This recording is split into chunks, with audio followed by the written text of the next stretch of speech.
अस्सलाम वालेकुम। मेरा नाम डॉक्टर फुरकान है। मैं होली फैमिली अस्पताल में बतौर रजिस्ट्रार मेडिसिन के शोबे में काम कर रहा हूँ। मेरा आज आपसे बात करने का मकसद ये है कि अगर हम बहरा में ओपीडी करते हैं 100 मरीज़ों की, तो उसमें से 70 मरीज़ों को यरकान का आर्जा लाहक हो रहा है। ये एक बहुत बुरी आउटब्रेक है जो कि हेपेटाइटिस ए और ई की है। मैं स्पेसिफिकली बात कर रहा हूँ हेपेटाइटिस ए और ई के बारे में। हेपेटाइटिस ए और ई खास तौर पे जो इसका फैलाव है वो फीको ओरल रूट के साथ है। फीको ओरल रूट का मतलब यह है कि पखाने के साथ जब कोई पानी का मिक्सचर होता है तो उसके साथ इसका फैलाव होता है। हेपेटाइटिस ई की 4 जीनोटाइप्स होती हैं, उसमें से पहली 2 जीनोटाइप्स हैं वो ये काम करती हैं। इसके अलावा इसका जो फैलाव है वो अगर आपने कोई कॉन्टेमिनेटेड फूड पार्टिकल ले लिया, जैसा कि आपने रेडी से खा लिया, जैसा कि आपने दही बलों से खा लिया, जैसा कि आप पिज़्ज़ा वगैरह किसी शॉप पे या कहीं से भी कुछ खा लेते हैं जिसमें पानी के अंदर अमेजिश हो जाती है, या आपका जो पानी का टैंक है जो आपका घर पे पानी आ रहा है उसके अंदर कोई अमेजिश आ गई है, क्योंकि बारिशों के दिनों में आपको पता है कि पानी के साथ पखाने की अमेजिश होना या मक्खियों के ज़रिए अमेजिश होना बहुत कॉमन है। तो इसके साथ इसके फैलाव के चांसेस मैक्सिमम हो जाते हैं।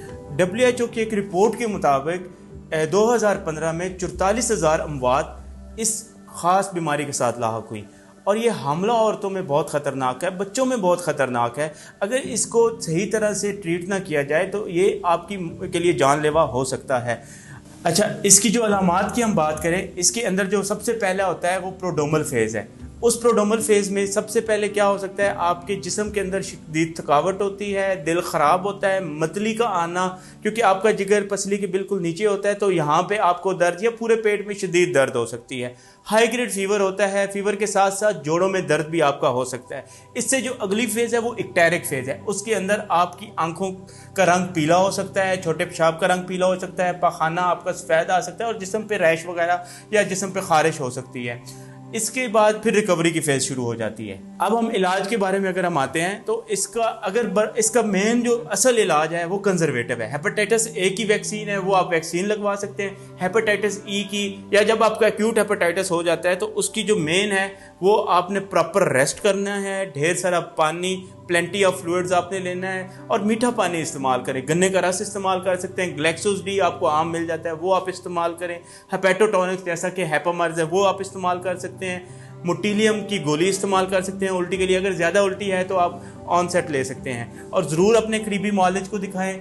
अगर हम टेस्टों की बात करें तो टेस्टों में सबसे ज़्यादा जो आप करा सकते हैं LFT, सिंपल एक टेस्ट है, लिवर फंक्शन टेस्ट। उसमें ALT AST आपका रेज होगा, और अगर आप ख़ास टेस्ट की बात करें तो उसमें IgE IgM आप करा सकते हैं, किसी भी अच्छी लेबॉरेटरी से करा लें, और IgA IgM, क्योंकि एक्यूट वायरल हेपेटाइटिस में ये 2 आप इसमें चेक कर सकते हैं। इसके अलावा अगर आपको ज़्यादा अलामात आती हैं तो करीबी मुआलिज को लाजमी दिखाएं।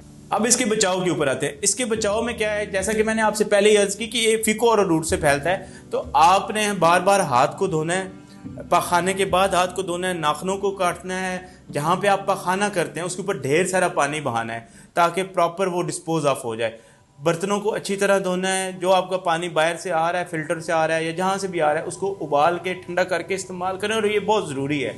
इसके अलावा बाज़ार की बनी हुई अशिया से गुरेज करें, ख़ासकर जो मक्खियाँ इन दिनों में हैं, उसलिए जो भी खाने की चीज़ें हैं, बर्तन हैं, उनको ढाँप के रखें। एक तो ये सुन्नत नबवी भी है, और दूसरा इस तरह आपको करने से ये काफ़ी हद तक आप इससे बचा जा सकता है। जैसा कि आप जानते हैं, prevention is better than cure. इन तमाम बातों पे अमल करके ना सिर्फ आप खुद बच सकते हैं बल्कि अपने प्यारों को भी इस बीमारी से बचा सकते हैं। Thank you so very much. Allah आपका हामी नासर हो। अल्लाह हाफिज़।